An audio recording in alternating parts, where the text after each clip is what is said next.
is Middleman TV, and we got to talk about how Ryan Garcia has been making complaints about the fight venue.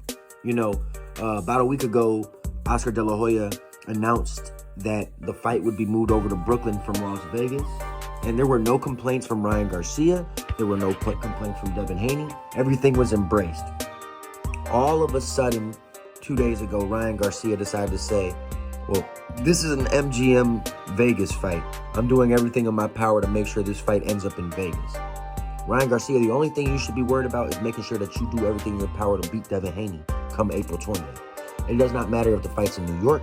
It does not matter if the fight's in Las Vegas. I mean, if you could make a little bit more money in Las Vegas, so be it. But that should not matter that much. Ryan Garcia has made plenty of money in his career. He needs to get back on the winning track of things. He needs to stop worrying about the money. I've been watching this man's Instagram. He's been hanging out with girls and shopping and not doing everything but focusing on this mega fight at hand. Devin Haney is embraced New York. He wants the fight to be in New York. Bill Haney's embraced New York. The whole Devin Haney team seems to be okay with the fight being in New York. Everyone's okay with the fight being in New York except Ryan Garcia. And 2 days before he made the complaint about the fight being in New York, he was totally cool with it. He said he had a surprise for New York at the press conference and everything.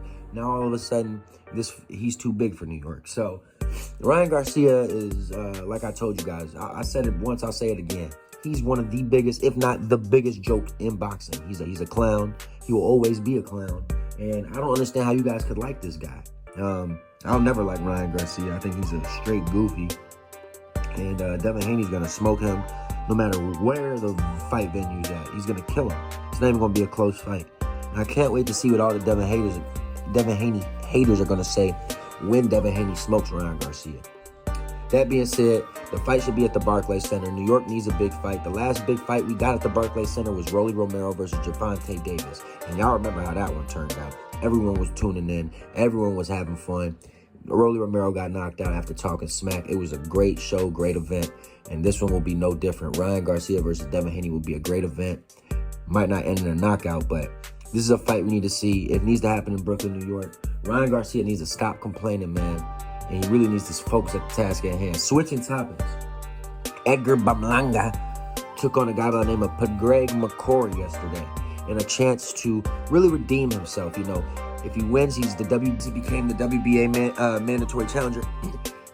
But he needs to do it in exciting fashion. You know, last 5 fights went the distance. He needed a knockout bad, and he got one against Padraig McCorey. Edgar Berlanga was able to get a knockout in round 6. It was a very competitive fight, but you could tell, I gotta be honest, Edgar Berlanga looked a lot sharper, a lot more patient, and like he wasn't just looking for the knockout in this fight. And it ended up doing him well, and he fought very well, and he was able to get the 6th-round knockout. I wasn't impressed. He definitely isn't ready for Canelo. I still think Jaime Munguia deserves the Canelo fight before Edgar Berlanga does, and I think obviously David Benavidez deserves it over both of them. But nonetheless, Edgar Berlanga was able to pick up the win in the 6th round against Padraig McCorey.